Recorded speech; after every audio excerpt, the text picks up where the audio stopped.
Olá, seja muito bem-vindo à nossa terceira aula de Direito Constitucional para Concursos e nessa aula a gente vai falar sobre os direitos coletivos, também chamado de direitos sociais. Então, para isso, a gente vai pegar aqui a nossa Constituição Federal, ok? Está lá no nosso artigo 6º, tá? E aqui a gente tem especificado, então, dentro ainda dos direitos e garantias fundamentais, né, como a gente estava falando na aula passada, nós temos os direitos sociais, ok?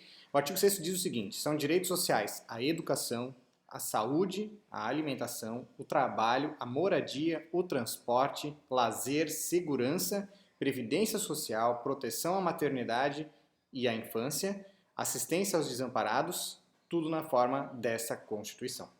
Ok, então para ajudar você a decorar aí essa questãozinha aí de quais são os direitos sociais, só tem algumas frasezinhas aí que pode te ajudar. Por exemplo, Edu mora ali, onde a gente teria educação, moradia e alimentação. Saul trabalha lá, onde a gente teria saúde, trabalho e lazer. E Assis prossegue preso. E aí Assis seria assistência aos desamparados, proteção à maternidade e à infância, segue de segurança, preso, né, de previdência social. Ok? Então, só um macetinho aí para ajudar você a fixar, né, decorar quais são os direitos sociais, porque eventualmente pode cair alguma questão que pergunte, né, quais desses não são direitos sociais ou quais desses são direitos sociais, e aí você saber isso, tá? Tem uma outra também, um outro macetinho aqui que pode te ajudar, que é temos lápis demais, ok? Temos seria trabalho, transporte, educação, moradia e saúde, né? Então, mo de moradia, S de saúde, T de trabalho, T de transporte, né? São dois T's na verdade, E de educação. Lápis é lazer, né? E PIS de previdência social, você sabe que PIS, né, tá vinculado com previdência social. Demais é D de desamparados, M de maternidade, A de alimentação, I de infância, S de segurança, ok? Você tem que lembrar também que esses direitos são direitos de segunda geração, né? A gente falou sobre isso na aula passada, se você não lembra, dá uma retomadinha lá nisso aí, tá? São normas de eficácia limitada, normas de aplicabilidade imediata e impõem ao Estado uma obrigação de fazer. Isso aqui são aquelas questões que a gente viu lá nos direitos de segunda geração, que é o Estado que tem que fornecer, né, pro cidadão. Ele tem que garantir que o cidadão tenha acesso a esses direitos, tá? Então é uma situação onde tem uma obrigação de fazer com relação ao Estado. Tá? E os princípios que norteiam, então, essa concretização e a efetividade desses direitos sociais é a reserva do possível, o mínimo existencial e a vedação do retrocesso, tá? Que é garantir com que as coisas, na verdade, evoluam e não retrocedam, né? Não sejam não caiam na questão de virar obsoletas, né, esses direitos, né, nunca pode regredir, né, teria que sempre progredir, tá? Então sempre tem que ter mais benefícios do que os direitos, ele sempre tem aqui tem que ser acrescentado e não diminuído, ok? Para a gente ver isso aqui na prática, tá? A gente vai fazer umas questõezinhas de concurso, aqui que eu separei para você. Nós temos aqui no ano de 2010 uma questão que era a seguinte, tá? Era para você considerar as seguintes assertivas a respeito dos direitos sociais e dos trabalhadores garantidos pela Constituição.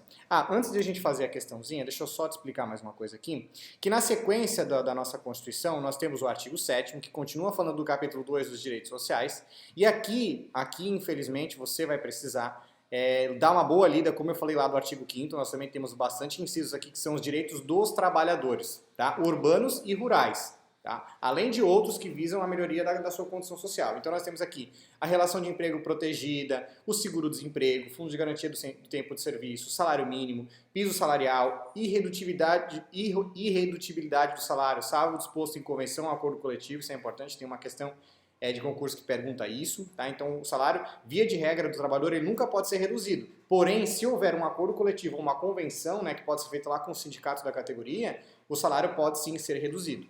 Tá? Mas a regra geral é que ele é irredutível. Então tá aí no inciso 6º do nosso artigo 7º da Constituição Federal.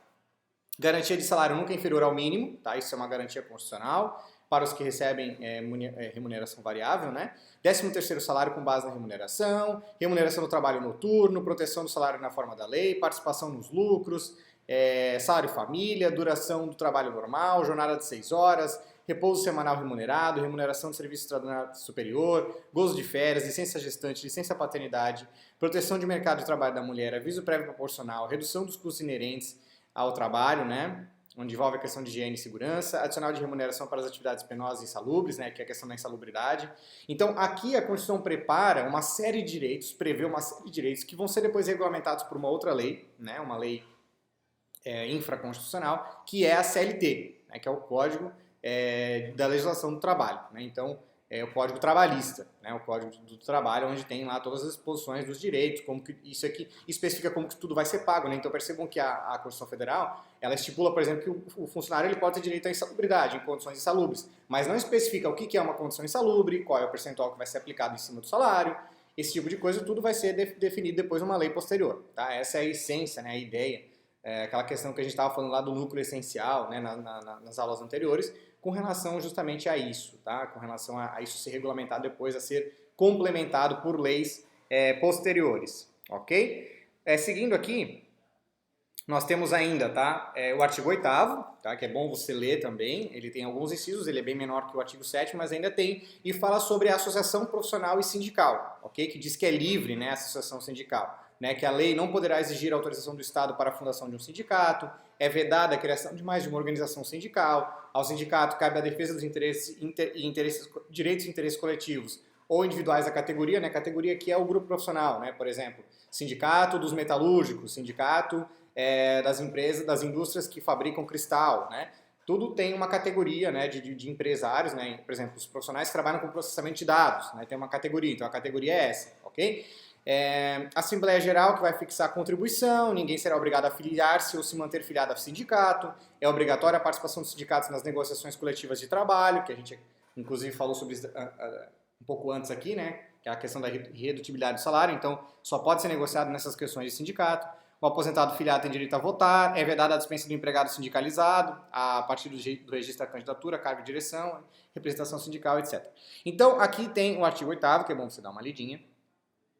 E a gente tem o artigo 9º também, que fala sobre o direito de greve, ok? Então é assegurado o direito de greve, competindo aos trabalhadores decidir sobre a oportunidade de exercê-lo e sobre os interesses que devam, por meio dele, defender. Né? A lei vai definir, né? Então a Constituição Federal faz aqui o núcleo essencial, abre uma ideia que depois a lei vai definir quais são os serviços e atividades essenciais e vai dispor sobre o atendimento das necessidades inadiáveis da comunidade. Os abusos que são cometidos vão estar sujeitos, né, às penas da lei, ok? Ainda dentro dos direitos sociais, nós temos aqui, é assegurada no artigo 10, é assegurada a participação dos trabalhadores e empregadores nos colegiados dos órgãos públicos em que seus interesses profissionais ou previdenciários sejam objeto de discussão e deliberação. Até aqui tranquilo. Artigo 11 também ainda falando de direitos sociais. Nas empresas de mais de 200 empregados é assegurada a eleição de um representante desses com a finalidade exclusiva de promover-lhes o entendimento direto com os empregadores. Ok? Então, isso é empresas que têm mais de 200 empregados. E aqui, no artigo 11, a gente entra na nacionalidade, que é o objeto da nossa próxima aula, a aula 4 do nosso curso. Então, agora vamos fazer as questões.